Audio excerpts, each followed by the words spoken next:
Loosening up our Enneagram styles. We're going to be weaving in some Enneagram insights and reflections, as well as maturity stages. And hopefully come out with some interesting reflections and insights and takeaways for you as a group. In terms of introduction, so my original background was in marketing and strategy. And then in my 40s, I realized there was something more to life and I wasn't quite on my path. And in fact, really landed that at a mindfulness conference that Simon was running a few years back.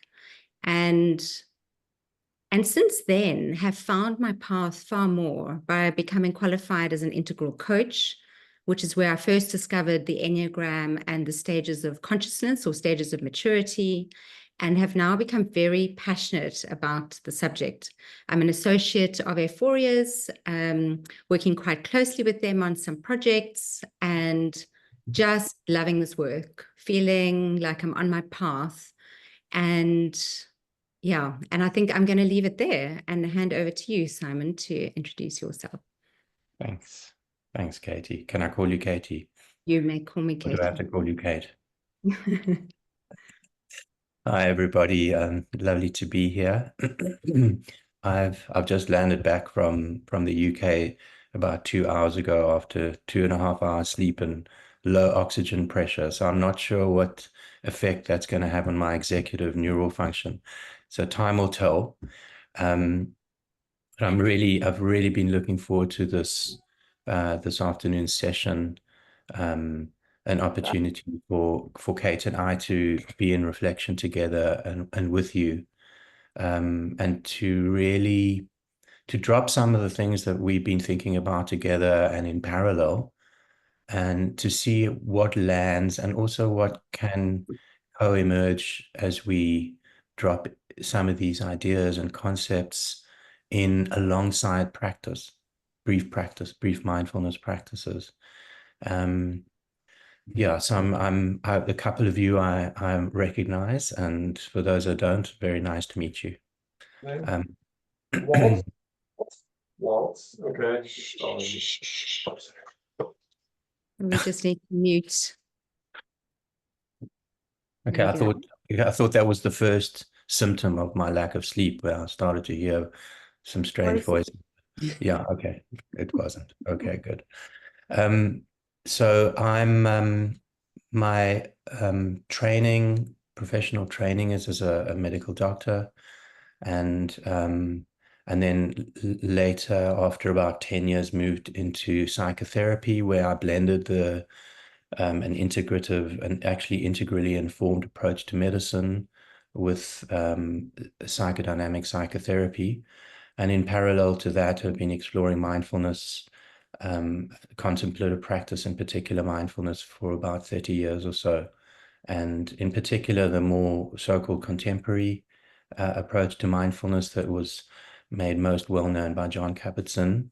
But in truth, my own practice has and continues to incorporate a number of different wisdom traditions and lineages. And I must say the work of Ken Wilber has been hugely influential in my understanding and conceptualization. So it's a subject which is particularly close to my mind and heart. So that's a little bit about me, and looking forward to diving into the subject matter. Thanks, Si. And as you can hear, there's Katie and Si in the mix. So in terms of full disclosure, Simon and I are married. Some of you know that, but just making sure that everybody's in on the picture. We've been married for 6 or 7 years, I think. We've sort of lost track. It sort of feels immaterial. But this is our first foray into doing some work together.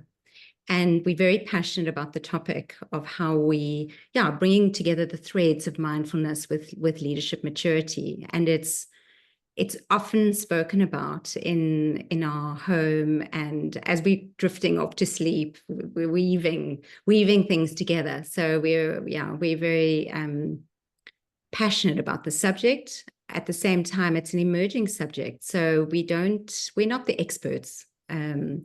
And it's really, the session is about weaving together the wisdom in the room. We've got some key reflections that we would love to offer, some definitions to kick us off, some practices, and then we will see what emerges from the group. Sai, anything else to add? We're good at this point. We're good to go. We're good to go.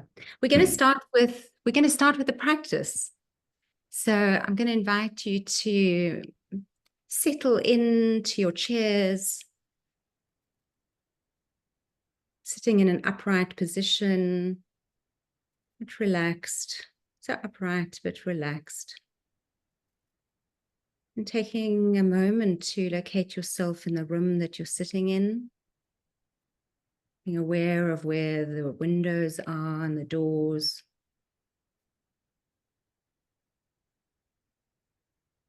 And then if you feel comfortable, inviting you to lower your gaze or close your eyes.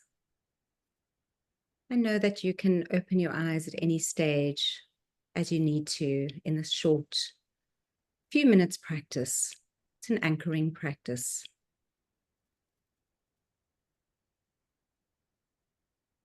Inviting you to bring your attention to your feet on the floor. Becoming aware of the plane of contact between your feet and the floor.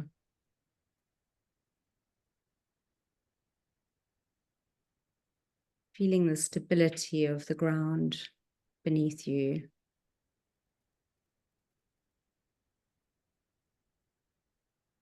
And now bringing attention to your hands, whether in your lap or on the table in front of you. Just noticing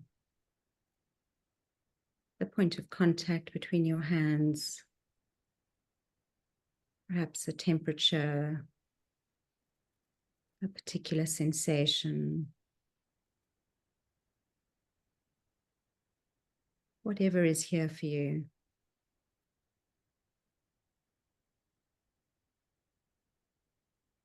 And these are two anchors you can come back to at any point in this short practice. Your feet on the floor, or your hands, as you need to. And now inviting you to bring your attention to your breath through a slightly longer in-breath and a deeper out-breath. And as you continue that slightly longer in-breath, following the breath through the body, you might notice the sensation in the tummy, the chest, throat. Whatever you're noticing, just following the breath for a few cycles as you breathe in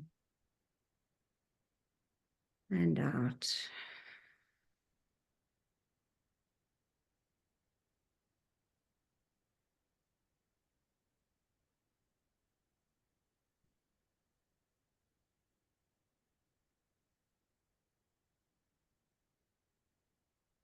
And as you allow the breath to fall to its natural rhythm, taking a moment to check in with yourself, like perhaps scanning the body for any particular sensations, anything that you're aware of.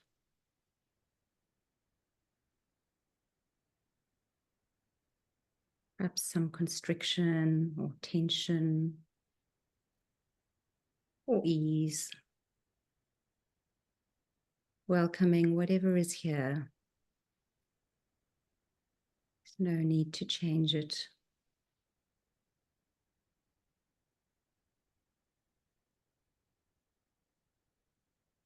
And if there's any discomfort, perhaps inviting a softening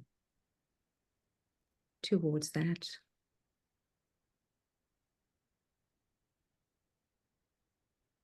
Just softening in your body's response to what is here.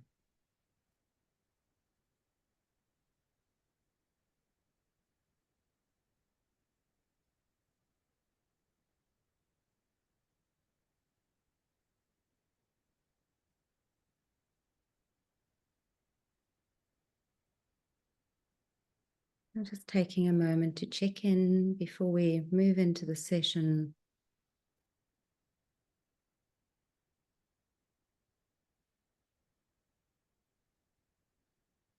And inviting you to slowly open your eyes if they've been closed, just to take in what's in front of you.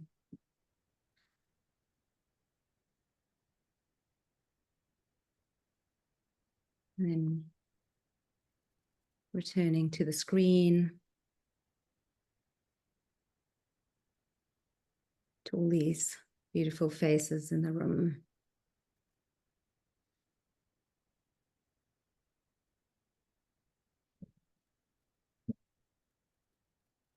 And so from this place, we would love to start with a breakout. That's to bring the subject a little bit into all of our space. And what we'd love you to discuss in the breakouts, obviously introduce yourselves. 2 questions. What's compelling you about the subject of expanding maturity through mindfulness? What compels you about the subject? In other words, what's brought you here today? And what's your personal experience of this? Because many of you, we know, have had experiences in this space. What's your personal experience of this subject, of how mindfulness can expand maturity? Sharice, about 15 minutes or so in the breakouts? Yeah. Perfect. Si, anything you want to add? I would make it 10 minutes because there's quite a lot, and then we will give space for another one. So we have 10 minutes. Okay. Right, 10 minutes. I'm opening up the rooms and Great. we'll bring you back. Discussion. Thank you.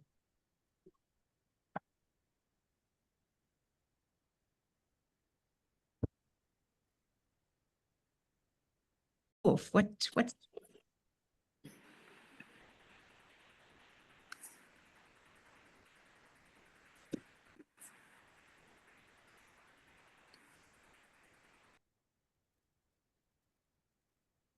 were they boring discussions? I can't imagine they were with such a great group of people. It would be lovely to hear what, yeah. Okay, I'll kick off, Kate. Yes, unfortunately, we're engaging in a wonderful conversation with Lucille and Audrey, and we didn't get to complete it either. We were rudely interrupted. And I think what stood out for me was that Audrey and I are both integral coaches. So, you know, mindfulness practice is something we're both quite engaged with. But Lucille brought in another aspect, which also reminded me how important it is, that it's mindfulness is not just a practice I do in an hour a day or twice a day, but how to bring mindfulness into every moment of our lives. And I think that, again, for me, was a great reminder, not just to see it as a practice, but to see it as something integrated, embodied in everything in every moment of our lives. So that was very valuable for me. Thanks, Brenda, and so lovely to see you. It's such an important point, right? When we have our practice, and so often as coaches, we have all these practices, right? That we know are important and that we sustain, but if they don't roll into the rest of life, we're missing the point. Si often talks about how do we make today a mindfulness practice? How do we make this next conversation a mindfulness practice? So the mindfulness is carried through. Yeah, what a great insight. One of the phrases that emerged in my mind recently is bringing mindfulness to life, with that kind of double layer of meaning. You know, it's an animating presence. It's an animating quality that infuses our immediacy, our proximal experience. And that it's not consigned to over there on the cushion or on the mat or at the yoga class. So I'll speak more about that in a short while, but thank you for that.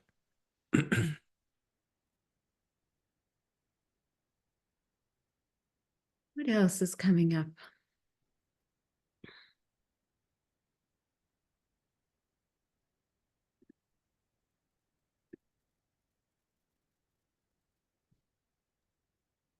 I can go, Kate.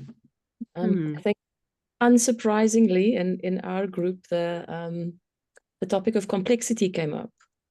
I can't believe that. Oh, yeah. But what was interesting is just the link between maturity and the ability to hold more complexity, and just how mindfulness and the ability to, I guess, manage the nervous system so that we are not so reactive when we find ourselves in uncertainty and in unpredictable situations is so valuable. So that was one of the themes that came up in our conversations. That's the sort of the nub of it, Sonia. Nub of what we were hoping to land today. So how stunning that you're bringing it in right from the get-go, because if we can, mindfulness really is about being with whatever is here, the thoughts, the feelings, the impulses, and if we can be with things more, even the difficult things, then we don't have to react, and that allows us to be more able to navigate complexity. Yeah.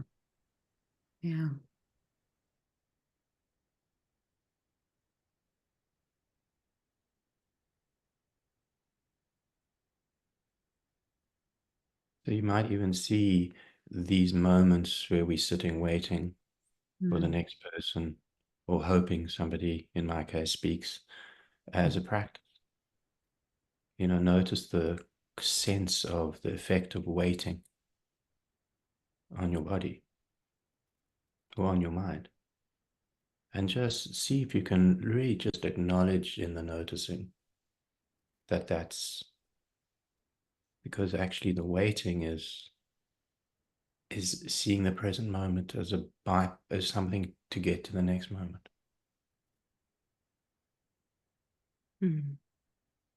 Trusting that something might emerge when out of your heart and your mind to offer, to share what you might have shared earlier.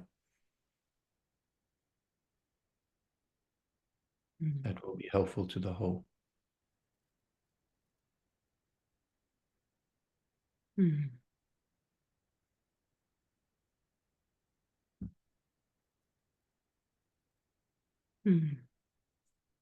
Great, Lucille.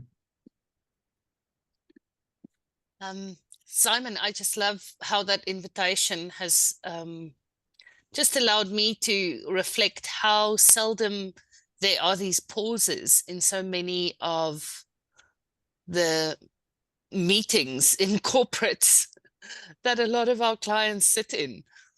It's like every second is filled with content and debate and argument and decision making and whatever it is. And just the emergence that comes from spaciousness and being mindful with that, as opposed to falling into anxiety with that. So thank you.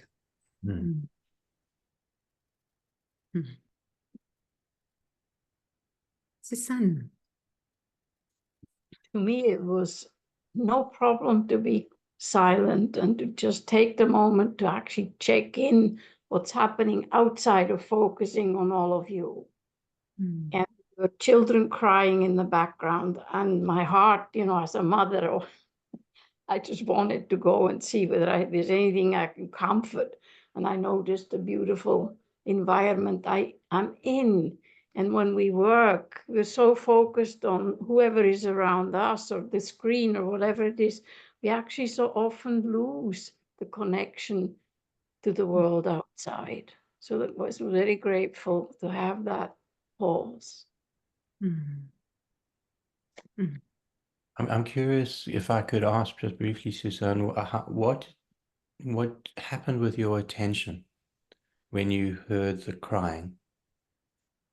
I wanted to leave and go and see what I could do to, you know, find out what the crying was about.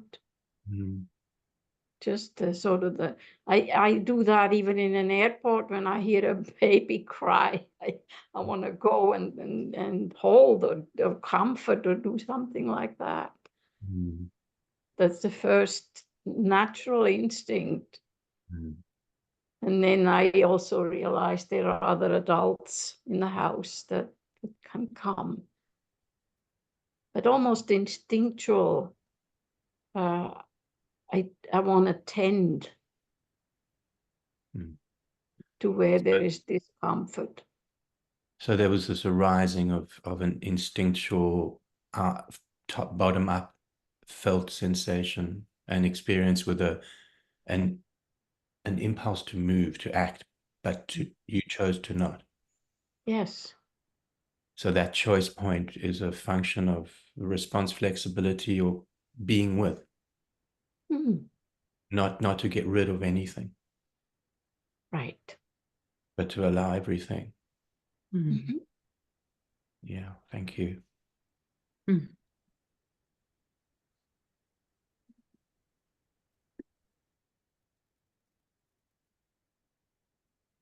Right, Sharon, I'm curious about your book. Yes, actually, it was what do you call those very old-fashioned things called a CD? It's a CD. It was a CD that I still have, by the way. The Spirituality of Waiting by Henry Nouwen. However, in this conversation, and also with what Suzanne was saying, and just reflecting, it just has come to me now that let me not say we, let me say I, my experience of waiting is always is uncomfortable because waiting is associated with uncertainty. And my waiting is over when I have the answer, or I've heard the news, or I know what the outcome is. And so that just waiting, when actually we can't do anything because we just have to wait. That's a great place to practice. Sure.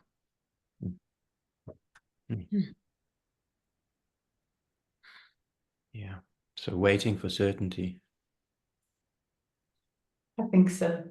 Yeah, we're going to wait a very long time if we're waiting for certainty. But so often we are. Yeah. Waiting for a diagnosis, waiting for an answer, waiting for an outcome, waiting for an appointment, waiting for a date, waiting. What of us? Yeah. Maybe now is not the time to go into this in a granular way, but just as a thing to kind of for some self-inquiry, Sharon, is to just begin to attune to where that arises in the body-mind, that process of waiting.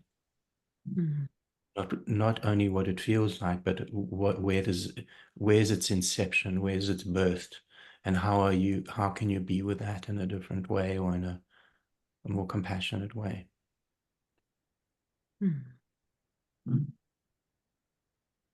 Thank you. I will reflect on that. And I want to add and pop this up. Hopefully this is coming up. Simon arrived back from London, and on my desk, I found this just before the session. It's okay to be a compassionate mess. And I noticed there's like a sort of a sandwich stain on the side of it as well, which was.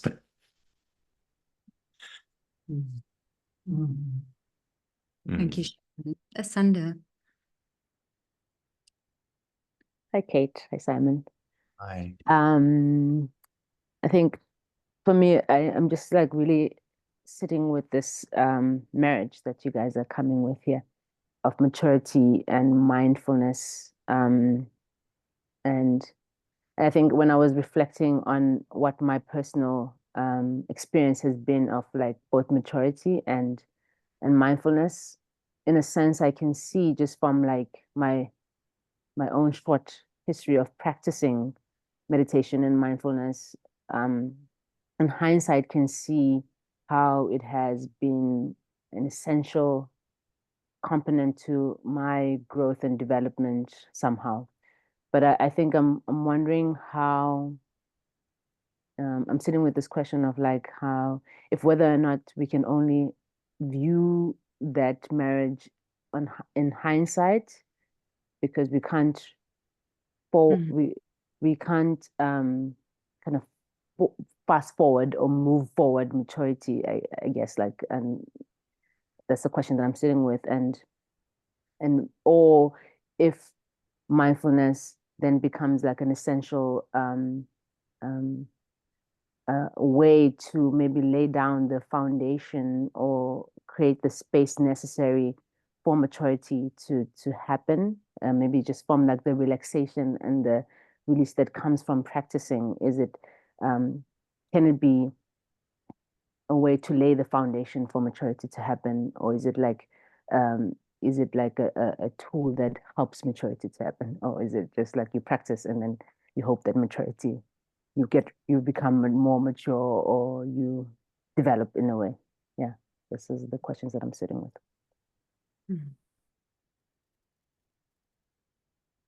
Thank you. I think let's hold those questions, Asanda, because I think they will unfold as we share some of what we're going to share. Thank you for naming them. Pam? Thank you. I think one of the things I'm grappling with, and perhaps others, may resonate for others, is the difficulty of changing perspectives. As coaches, we want to be agents of change and help people change perspective. So as much as we want that for others, we want it for ourselves.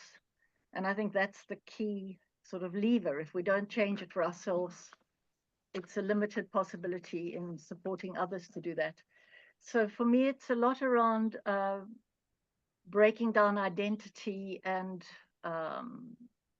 we've talked about this idea of being with something rather than in it or opposed to it, or other relationships to what is there. So for me, the idea of the mindfulness practices and the way of being mindful is an aid to supporting that breakdown of identity with things and identity with situations. And that sort of unlocks that attachment to one's perspectives. So yeah, that's the best I can do for now, because I'm grappling with it. But it's also just that perspective is so much tied up with one's identity. Identity of roles and identity of belonging and all those things. So I think the mindfulness also helps me unlock that and open the way more for expanding and deepening perspectives. Thank you.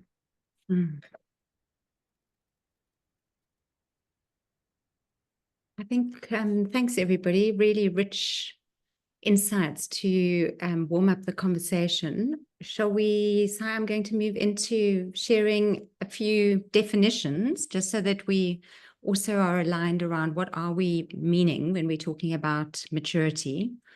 I'm not sure if everybody, I think most people probably are familiar with some of the Aephoria definitions, but let's get them up and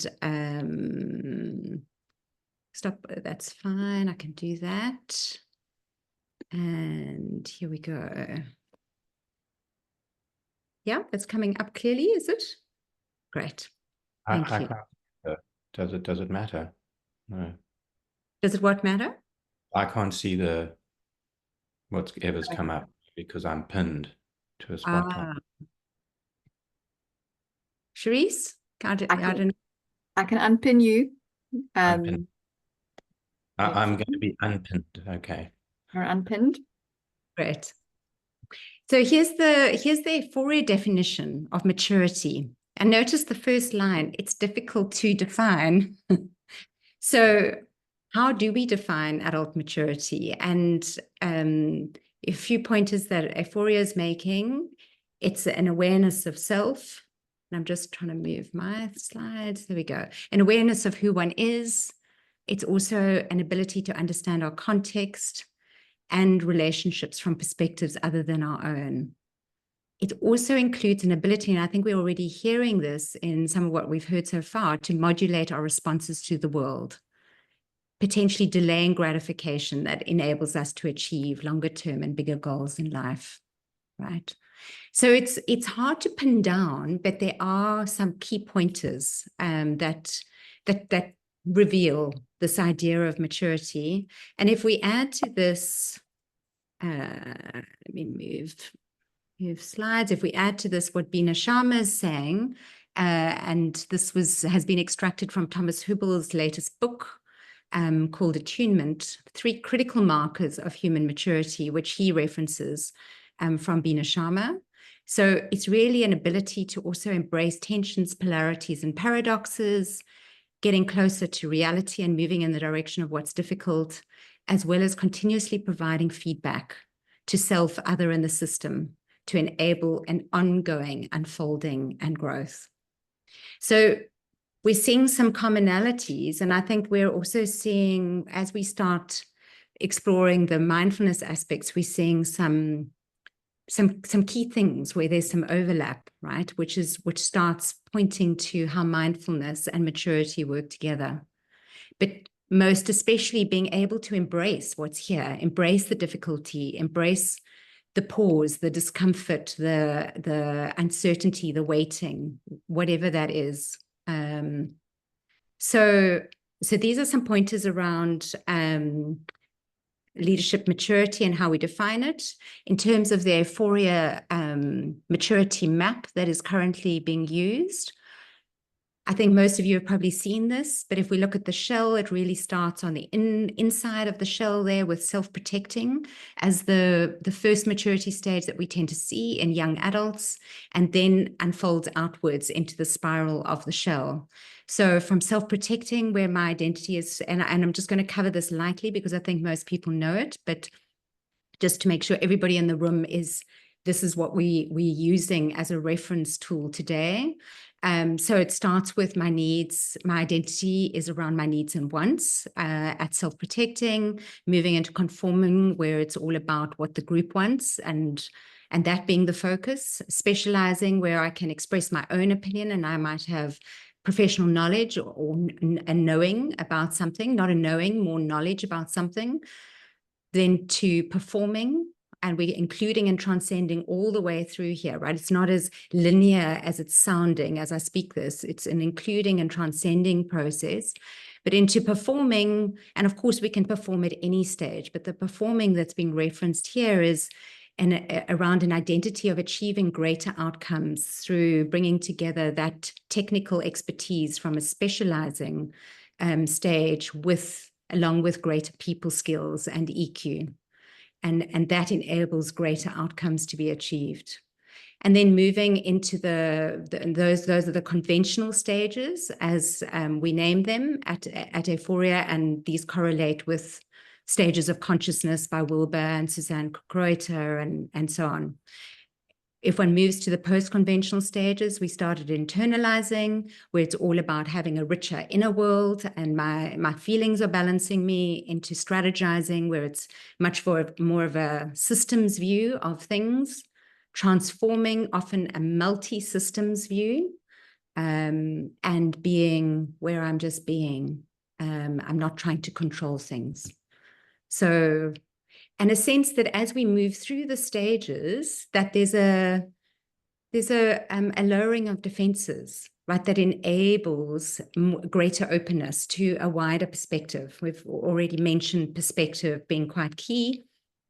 And so if we think about mindfulness correlating with this, mindfulness is potentially a way to open more and be with more, and as a result, helping towards lowering the defenses so that we can move through these stages of maturity. And we also know that we all have a center of gravity in terms of stages of maturity, and we will fall back at times, and that's quite human. We'll fall back to an earlier stage, and we might have a range. We might not, we might have quite a range in our maturity. Yeah. Sai, anything you want to add on this? I'd like to drop in a slightly provocative seed, hopefully more an evocative one, is that even in this model where we see that the kind of apotheosis and the top of the top of the mountain is being level or stage or wave of consciousness, that same quality is available at any and all stages. Mm. And so it's not actually, it's where one's core identity maybe has its center of gravity, but the momentary, if I can call it the momentary, not as in time, but as a present moment sense of being, including a capital B being, is available at all and at any moment in any of the stages. I think it's a very important, otherwise it does strike one as quite hierarchical. And I think that was many of the theorists who speak in this, who've offered into this space around stages and waves and levels, and have recognized that. Well, Wilbur, when he first spoke about stages of consciousness, didn't start with stages. He spoke more about states and lines of intelligence, because of that tendency of the mind to create hierarchy. Thanks, Si. We're also weaving in the Enneagram, because the Enneagram and maturity sits side by side as an integrated assessment at Aephoria. And the Enneagram, of course, a wonderful framework with lots behind it, and really pointing to the personality we identify with.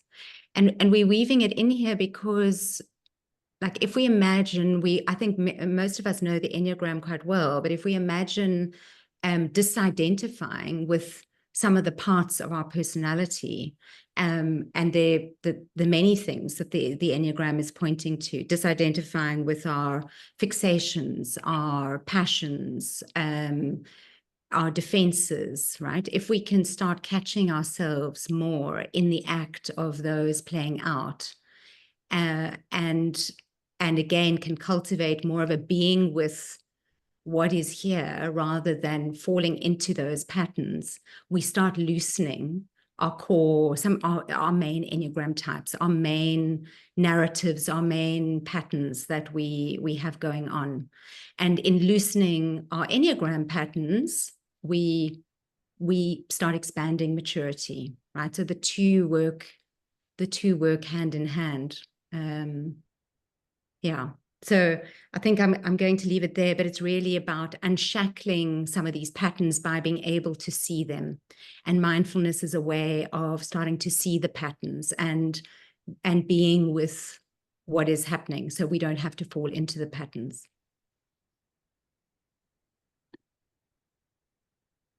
And I'm going to hand over to you, Sai, for the mindfulness definition. Thanks, Katie. Charisse, I think you can spotlight me again. For some reason, I still couldn't see the thing, so I'm just going to look on a parallel slide for the next ones. Ideally, I would have liked this to have gone line by line, because, of course, most minds will just go and start reading. So just noticing that, and maybe if you can just soften your gaze a little bit. And maybe even sense your body on chair or on the cushion or whatever supporting your body. And I'll talk you through some of these, and why we felt it was really important to ask this question is because if we had time and we went around to all 35 of us in the room and I said, well, what is mindfulness? We'd have 35 different definitions. And there would be some overlap, of course, and some, you know, we might even have two people saying the same definition, but the probability is that we'd have multiple definitions, multiple understandings, and that's good. It's interesting, and it also is potentially where some of the problem lies. Is that we often think we could use the word and apply the practice, but it seems to be that it's not one thing, mindfulness. So I'd like to just give some orientation and some containing to some of what might be useful. And this is just a very, very small list of these definitions, also very few of the definitions, but I would consider really important. And I'm probably, as I'm speaking, I'm going to probably add a few. So the word, let's start with the word mindfulness, which was created by a Buddhist scholar in the late, an Englishman, Buddhist scholar in the late 19th century, when he was studying the original Buddhist text, most especially the Satipatthana Sutra, which is this teaching on the four foundations of what is now called mindfulness. But sati in Pali, or smriti in Sanskrit, was the original word that the Buddha used in his teachings. So many people associate mindfulness with the Buddha's teachings for very good reason, because it was the most codified and complex of teachings around mindfulness, and especially the four foundations of mindfulness. And it's often referred to as the heart of Buddhist meditation, mindfulness.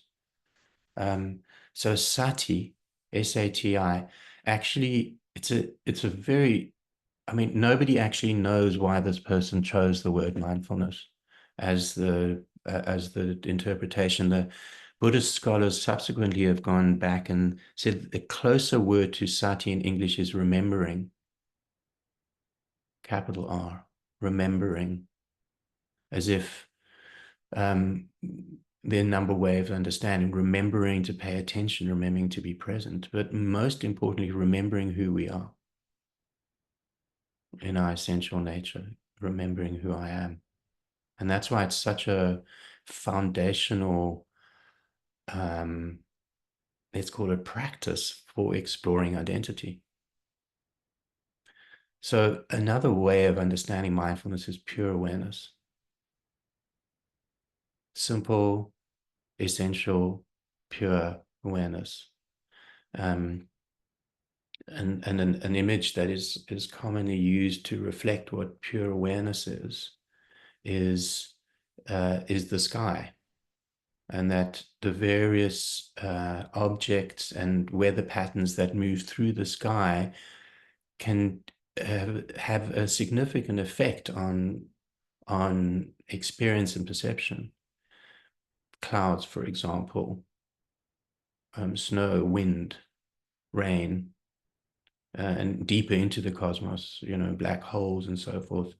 But the sky remains the sky. So let's just stay closer into our planet. So if there are a lot of clouds in the sky, we tend to be affected by the clouds, but the sky remains itself. In fact, the sky invites, accepts, and allows all weather patterns, all forms to be in it, but is not defined by it. So the sky remains essentially itself, and awareness remains and is always essentially itself. But there's a lot that obscures it. A more kind of recent understanding, and I really like this way of understanding mindfulness, is wakefulness, being awake with one's life, being engaged, being in relationship with, not falling asleep at the wheel, or perhaps more importantly, being aware when one does fall asleep at the wheel. And I think of this in a very real way when you're driving your vehicle. How often do you find yourself traveling from point A to point B, and at some point in the journey, you suddenly become aware that you're driving, whereas in the preceding number of seconds or minutes, you were on autopilot? Now, every single one of us have had that experience, not only when you're driving. So the awareness gets reestablished, the sky nature gets reestablished. And then it becomes a really interesting question. Well, where was I when I wasn't sky awareness? Where was I when I didn't know that I was driving? Becomes a very important question for reflection, for inquiry. I've just come back from an international conference in mindfulness in the UK today, actually, and went to an incredible workshop by a Buddhist monk named Clayton, who's actually a South African teaching in the UK. And he offered this definition, which is one of the most beautiful, simple definitions I've heard: embodied presence of mind. Can you just let that land? How does those words land? Embodied presence of mind. And there's something incorporative and integrative in that definition, because the first foundation of mindfulness is mindfulness of the body. That's why any of you who studied, learned, or practiced mindfulness would have found in the guiding or the formal meditation something to do with the body posture, sensations in the body, breath in the body. It's not the only part of the practice, but it's the first foundation. And John Kabat-Zinn, again, many of you will know John Kabat-Zinn is brought a kind of more contemporary understanding to the Dharma of the Buddha, and made it more accessible to most people. He asked, well, how do we take all of these different understandings and put it into operation? How do we operationalize mindfulness? And he offered this definition: mindfulness is the awareness that arises when we are paying attention on purpose, here and now, without judging, in service of wisdom, compassion, and understanding.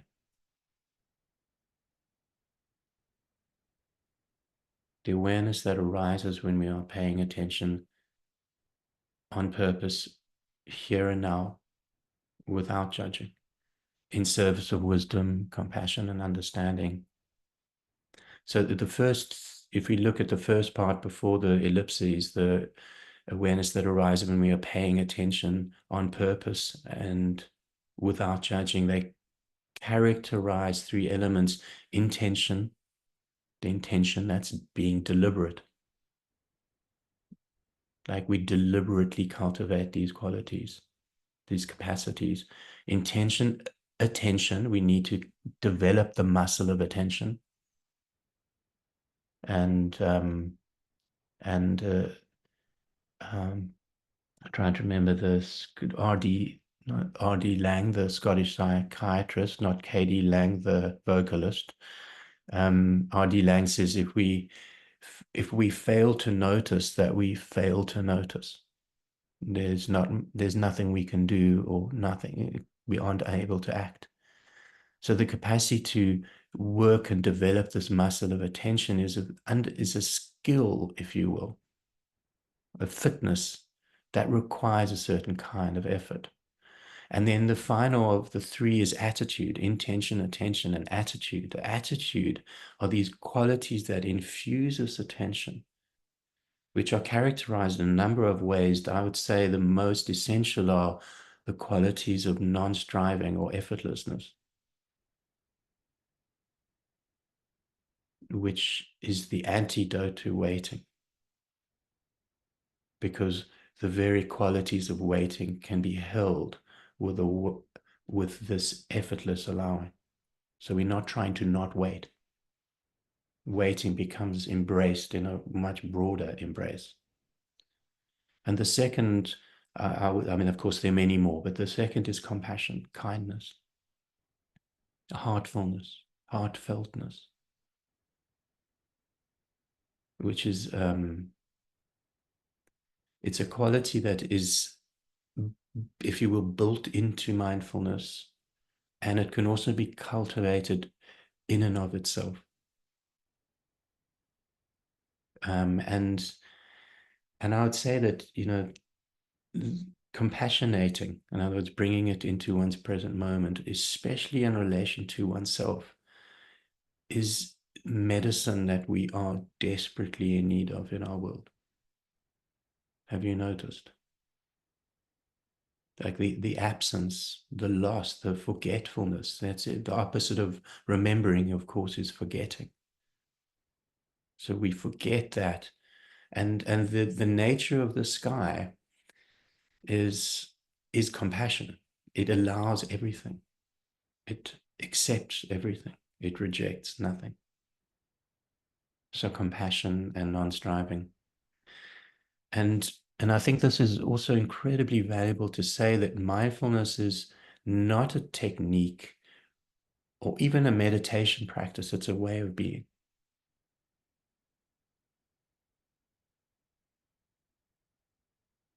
It can become a way of seeing as a result, so that the perspective that somebody spoke to, how do we work with our own perspective, our contracted perspectives, other people's perspectives, is informed by how we are seeing and how we are being with.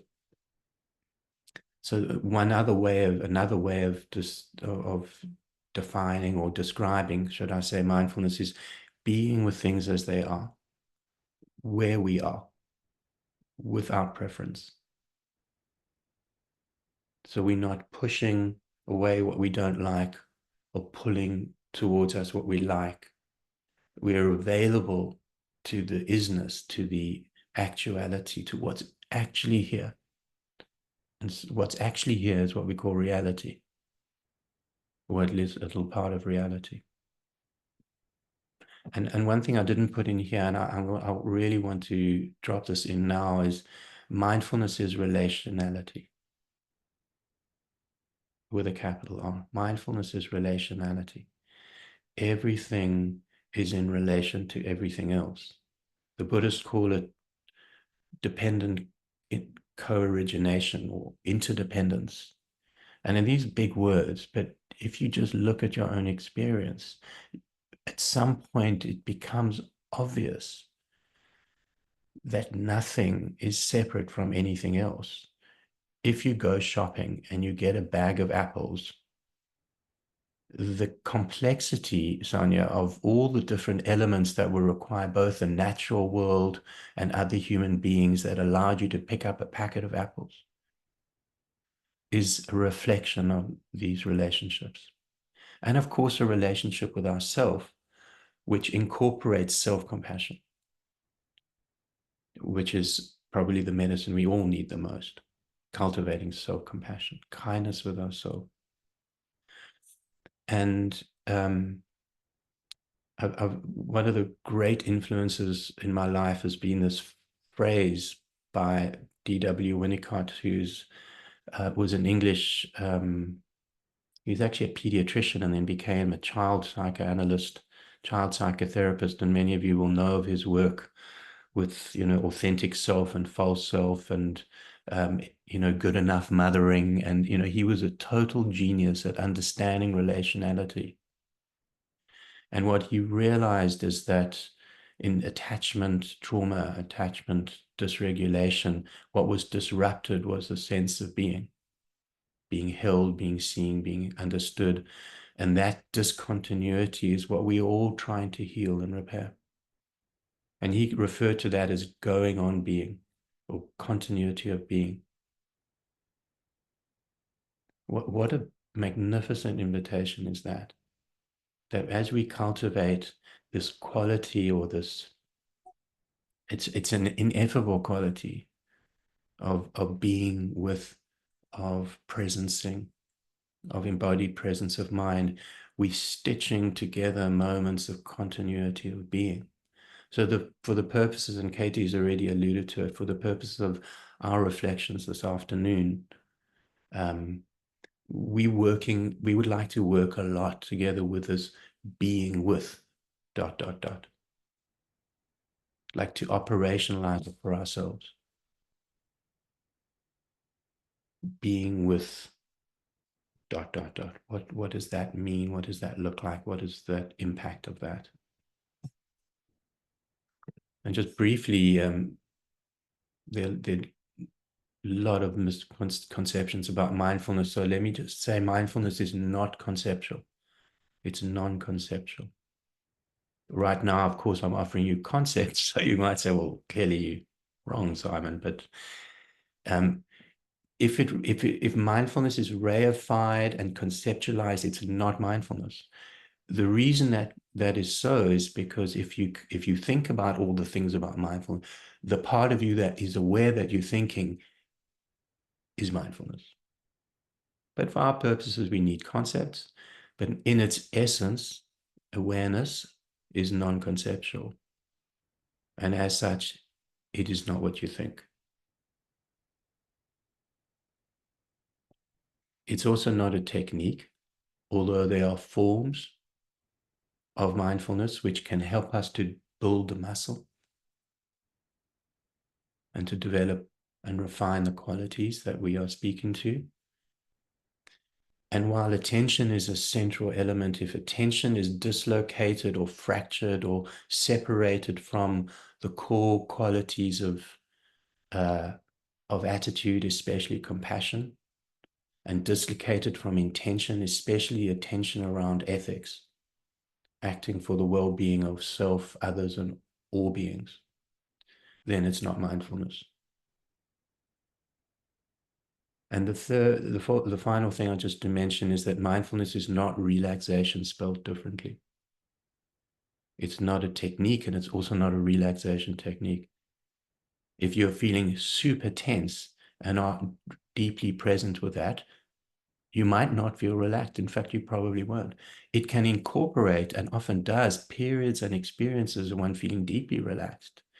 But the deepest form of relaxation is acceptance of what is, or non-resistance. And that characterizes a lot of what happens at the stage of consciousness that we call being. And Katie, do you want me to talk about this? Do you think it would be useful? The benefits?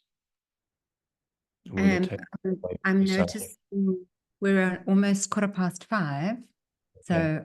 I think we should do. I think we should, yeah, let's leave it. Yeah. People can make contact with me for sure if you want more information on all the benefits that I've written in. There's vast tomes of literature on it, but I will leave that for now.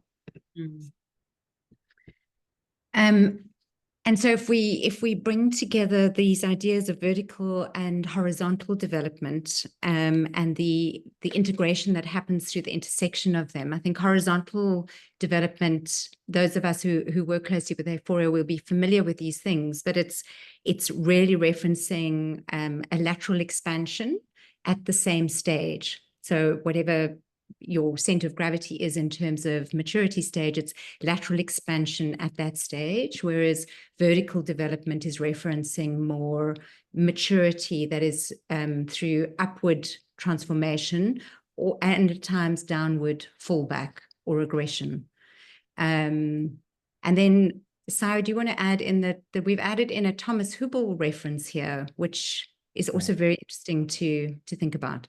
Yeah, it's almost like the slide maybe it's very difficult to put it into a slide, but there are these two almost evolutionary impulses. The core impulse is this impulse for an expanding sense of self, or an expanding sense of I am.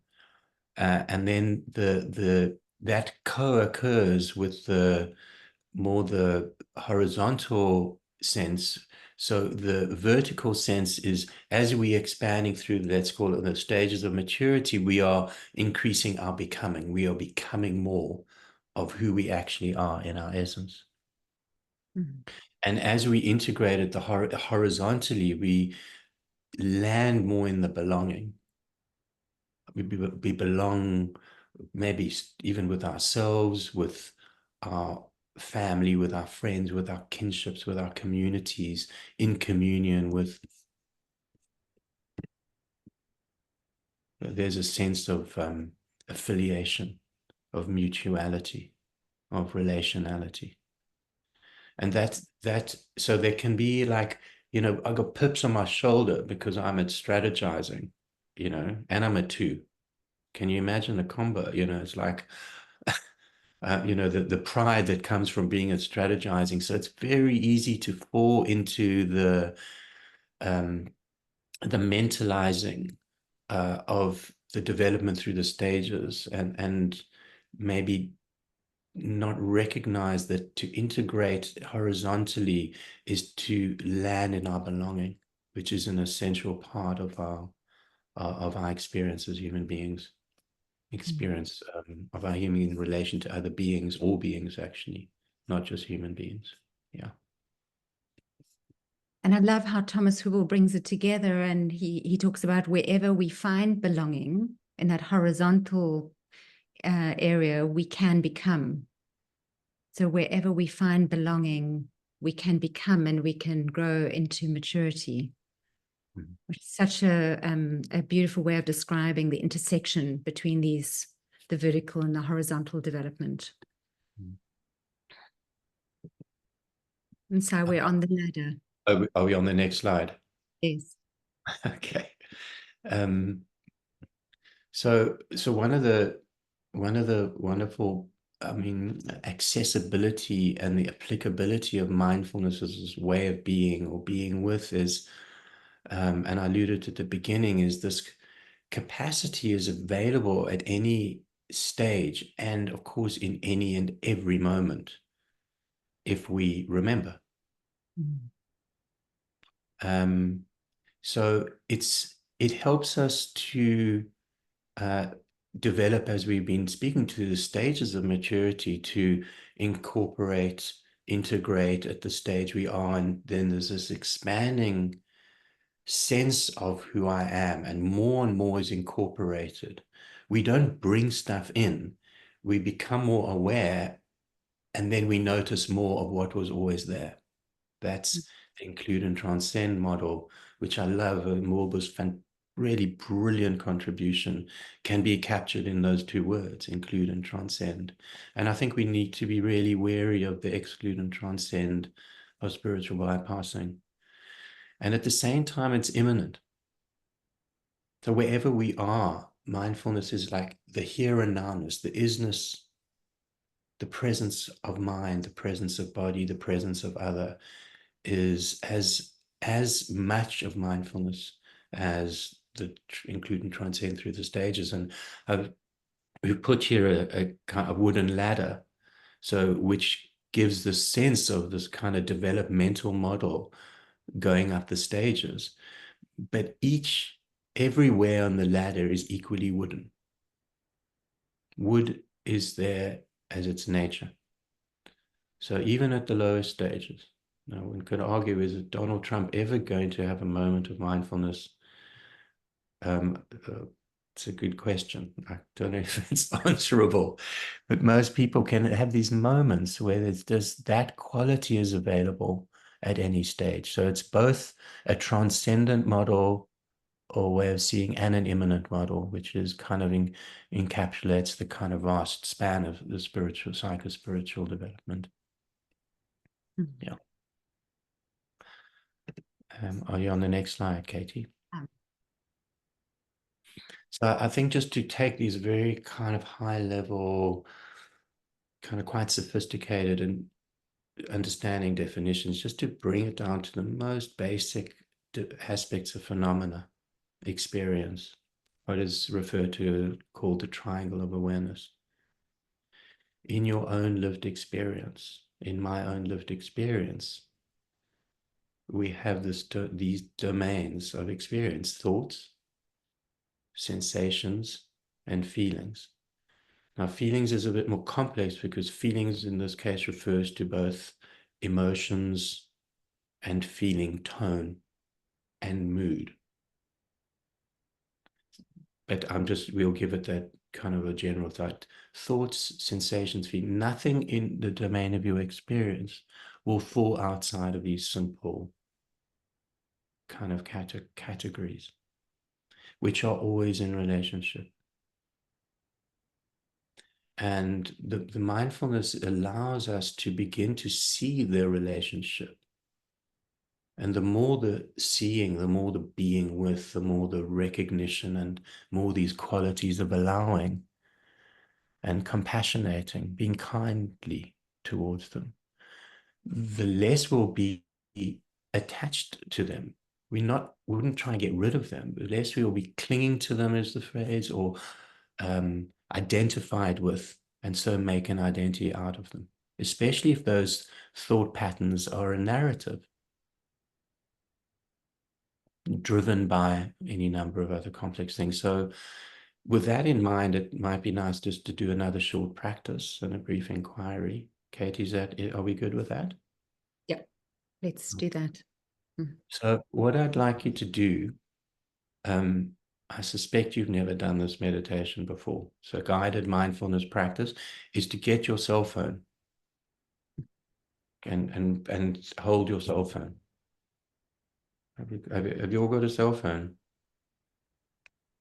If you haven't got a cell phone, well done to you. You're the only person on the planet who hasn't got one. So, and then hold your cell phone in your hand, and if it's on silent, take it off silent. Okay. And then can I ask you all to take yourself off mute? So all 35 of us are off mute. Okay. So what I want us to do is just look at this object. Just notice its color and its shape. Notice how it feels as weight and at the plane of contact with the hand that you're holding it in. How do the edges feel? You can turn it over or hold it differently. Just notice the sensations. Notice what comes up in your mind as thought as you do this. As much as possible, just simply notice what it looks like and how it feels.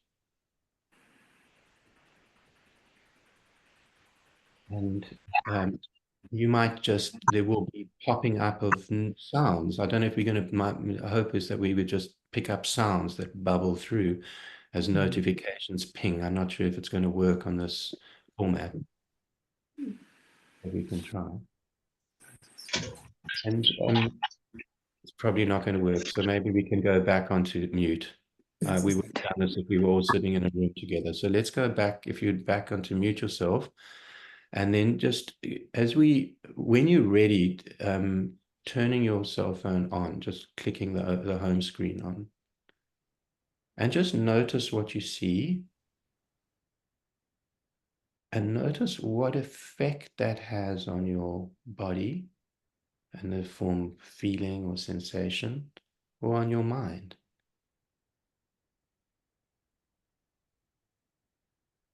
Noticing if you've got lost in a story about what we're doing, or something else has taken your fancy.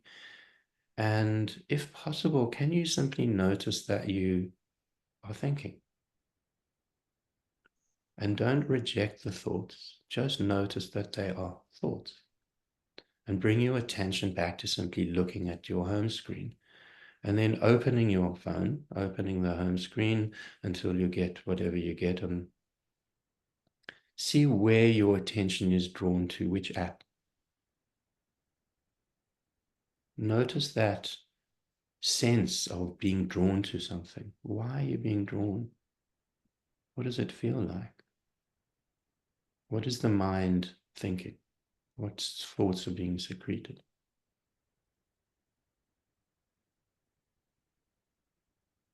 And then when you're ready, open whichever app draws you now in this moment.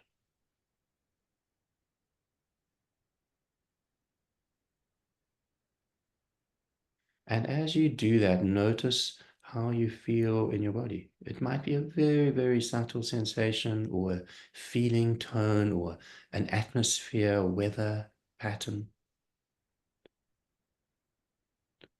or notice a kind of pattern of thinking or a judging, and just see if you can let that be for a moment. Okay. And now, if you will, I know that might be difficult, to let your phone go and just put it down. And notice the putting down as you open your hands and your fingers and you put it down, and then come back to your body, paying attention to how do I feel right now? What am I noticing in the body? What is the effect on my mind?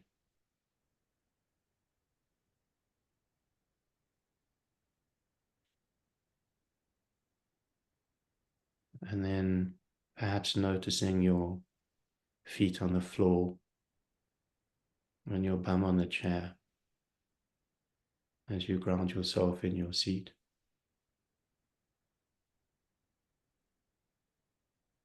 And perhaps, if you'd like, you can notice that the breath is moving through the body and you can feel it as sensation in this moment, and the nose, the nostrils, the throat, the chest or the belly.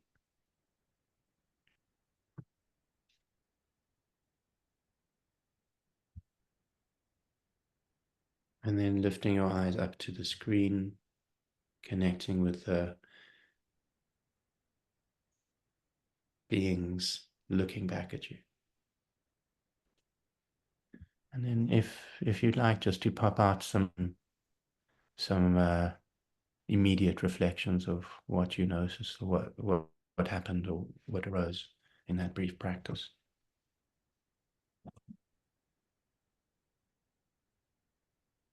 Maybe if you can do that in the chat box, or the chat box tends to split my attention. So maybe if you'd speak it, but I suppose we can also do chat, and then I'll read. Katie, you can read them out maybe.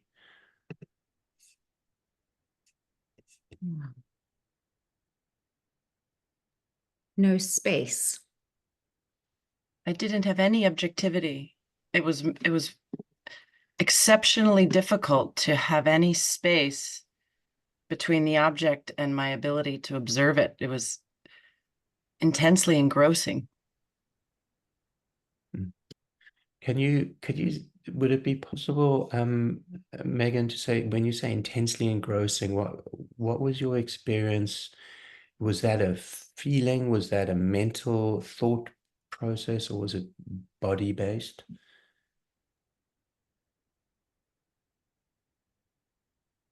I suppose mental. It felt like a portal that I kept sort of, when I pulled back from it, it felt really difficult, and then I was gone again. Mm. Mm. Mm. So I love how you've reflected that in your body movement. Mm. It's like falling in. I mean, we all know falling down the rabbit hole of cell phone land. But I'm also very curious about this. How were you able to do this, even if it was just for a moment? What happened then? I heard your voice.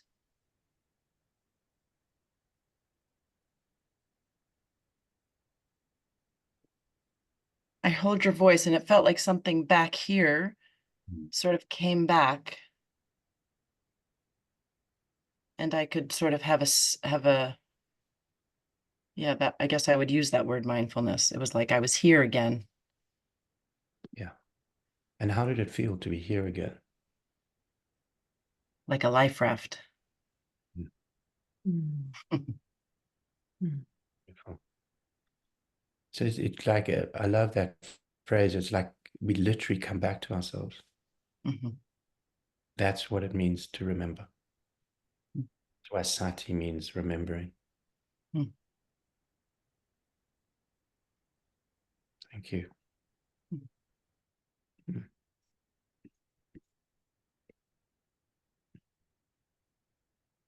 So in the chat, an attention hangover as I placed down my phone. Megan, a lingering effect of the news that hit my phone. An attention hangover. Sure. Sorry, I'm also reading just to take them in.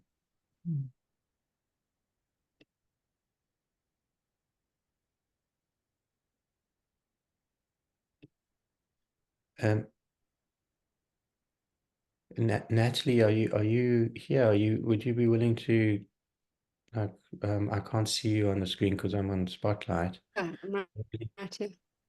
I'm really curious about that. All of them such amazing feedback, but comments. But can you say a little bit more about that?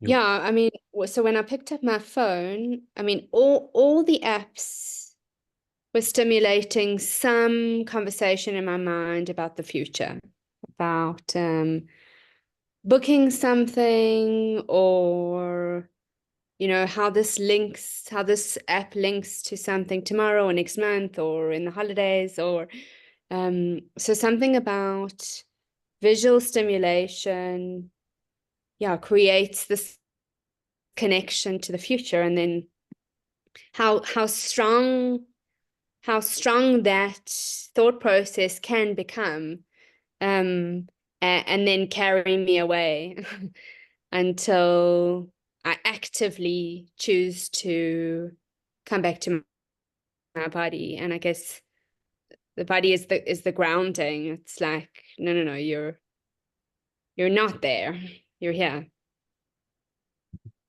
Yeah. Wonderful. Yeah, so that's a wonderful, again, we could lean into if we had more time, but I just wanted to extract that particular observation into this conversation and reflection. As I don't know if many of you would have read Eckhart Tolle's The Power of Now. You only have to read one line in The Power of Now. And the line is, the human condition, lost in thought. And so the recognition that we are lost in thought is this coming back. Is coming back. So the most people most of the time don't know that they're lost in thought, and don't have a life raft, a raft, to know how to work with that skillfully and reiteratively and consistently and compassionately and wisely. And so we then become an in effect of mindless thinking. Well, all thinking is mindless because the definition of thinking is being lost in thought. So it's very powerful what you're saying, because it can happen in a moment. Yet it happens with all of us all the time. And this reestablishment of awareness is to fall back into our sky nature in that moment. That's always available. And then the Buddha was wise. He was the Buddha for good reason. He said, like, the first foundation is the body. So the body is the ground, the grounding. And so when we become lost in thought, it's not that we haven't done something wrong. This is so important, because the thought process will tell us, especially if we're heavy on the one, we'll become monstrously self-critical. I'm doing it wrong. I can't do it. Other people do it better. But being lost in thought is a conditioning, which is both individual and collective. So the recognition that it's occurring is the reestablishment, the remembering, the coming back, the raft. So to catch that in moment, and we build that capacity moment by moment. That's what Winnicott calls going on being. So that we can use our thoughts rather than be used by them. And these algorithms that big tech are offering us through these phones, which we also come to, are exacerbating this patterning. So yeah, thanks for that amazing insight, Natalie. Thanks, Katie. So I see there are more great comments in the chat. I'm wondering whether we should open up the conversation side rather than sharing more slides. We had a few other slides to share, but I think we've covered enough. And I'm wondering whether we shouldn't break into some smaller rooms for that conversation to happen and then bring people back. How does that, Si? What do you think?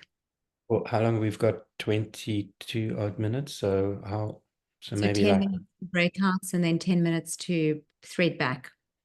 How does that sound? Everybody up for that? I think it'll be easier to thread things in smaller groups.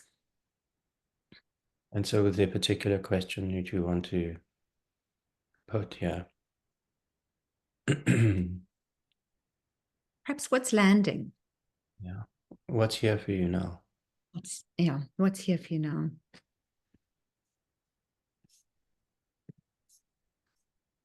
I see there are a few people dropping off, but Sharice, if we could have breakouts maybe of threes,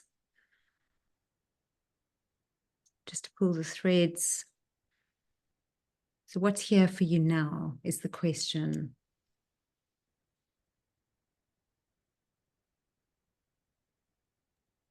Rooms are opening. Thank and you. You've got 10 minutes. Thanks so much.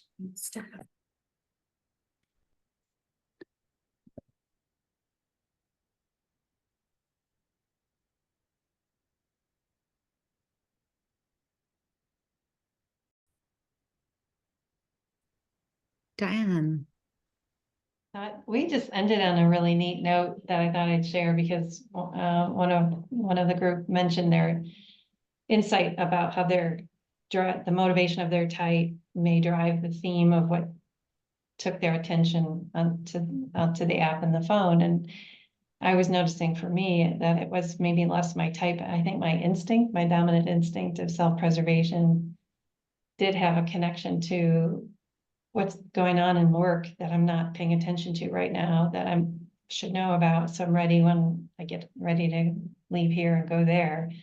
So yeah, just another interesting connection of all of our systems working against us. This mode of mindfulness. Mm. Yeah, how the systems are working against us, but also how our patterns, when we know our patterns, we have a chance of catching ourselves in the patterns. And that is a chance to, that's a mindful moment, right? And an opportunity to be with what is there rather than falling into the pattern. So John Kabat-Zinn's got this wonderful, he talks about becoming orthogonal to our momentary experience. Orthogonal in mathematics or engineering means that going at right angles to. So if I'm identified or lost in a kind of a fixation, for example, and there's this moment of being aware of, without preference, without pushing or pulling or judging, in a kind of subtly kind way, that immediately changes how we see or changes our relationship with that momentary fixation. Doesn't go, but we're more here. There's more of us. There's more surface area that's available. I think David White talks about as we grow, as we pay increasing amounts of attention, this quality of attention, we have increased surface area with which we interact with the world. I love that.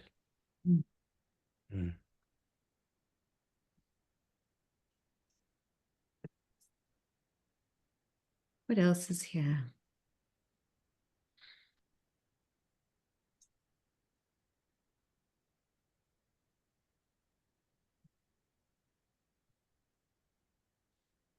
I think what else is here is also appreciation. I'm just appreciating this moment. I'm appreciating the silence. I'm appreciating just remembering what it is to be mindful. Yeah.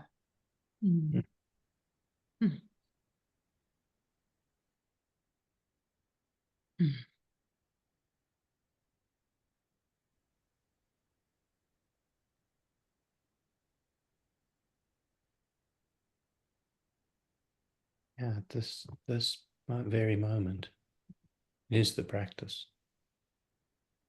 whatever is here for you, even including if it's not pleasant. And we can be with each other in that way.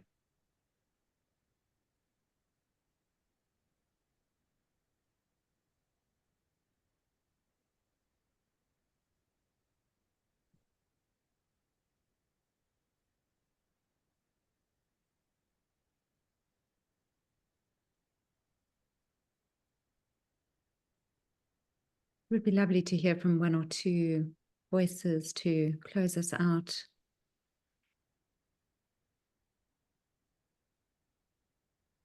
Audrey, yeah.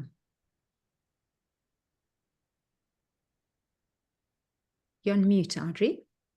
Oh, it's saying you're not on mute. There, now you're not. There we go. No, it was just such a lovely afternoon. Thank you so much, guys. And I think as we discussed in our lovely breakaway group also, yeah, it's just that reminder that you guys reminded us that being is available to us at every stage, at every level, at every minute of the day, you know, not just woohoo when we're having a it is just, we notice we get lost either in the past, thinking about what happened a couple of minutes or days or years ago, or the future, like the worries and the to-do lists and whatever anxieties about the state of the world. And yeah, can just come back to that moment and just crack open a gap there, just there, and just be. Yeah. And especially, as Simon, as you said just now, especially important if it's not present, if it's not pleasant. Because isn't that one of the reasons why we actually avoid cracking open that gap in ourselves and our clients and everyone? That's we'll go to great lengths to not crack open that gap. So thank you so much to everyone, everyone who organized, everyone presented, everyone present.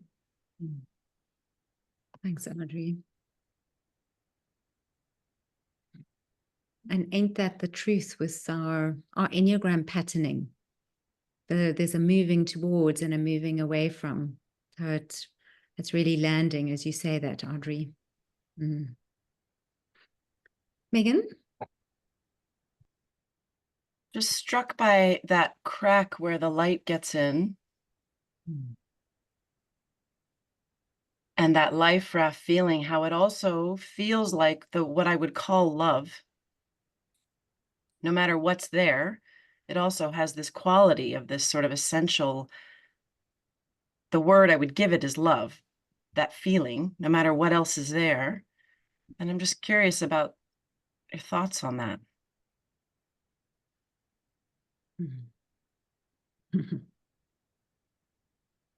I suppose there's a part of me that wants to know why. That's what I'm left with. Why is that? Feels so true. Adyashanti, that for those who know, is a teacher, spiritual teacher, said truth is self-authenticating. The truth is self-authenticating. If it feels true, then it is at that level. Feels like love. So you know it is so. Is it? Because we're touching into John Kabat-Zinn in his closing keynote yesterday's on Sunday, whenever it was.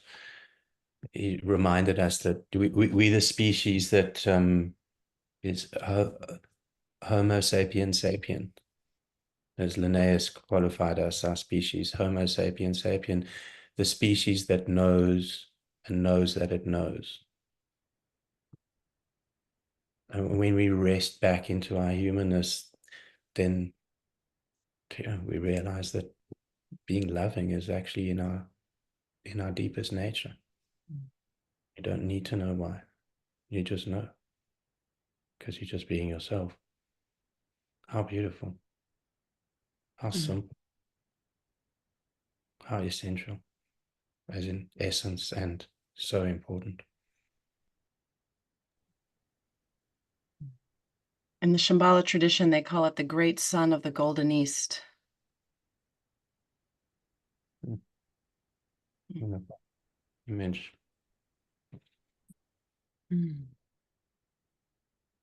Katie, do you have any final reflections or the guru has arrived? This is the real guru, the Quinster. Yeah, I must say I'm completing this moment just, yeah, feeling grounded and content. And yeah, thank you all for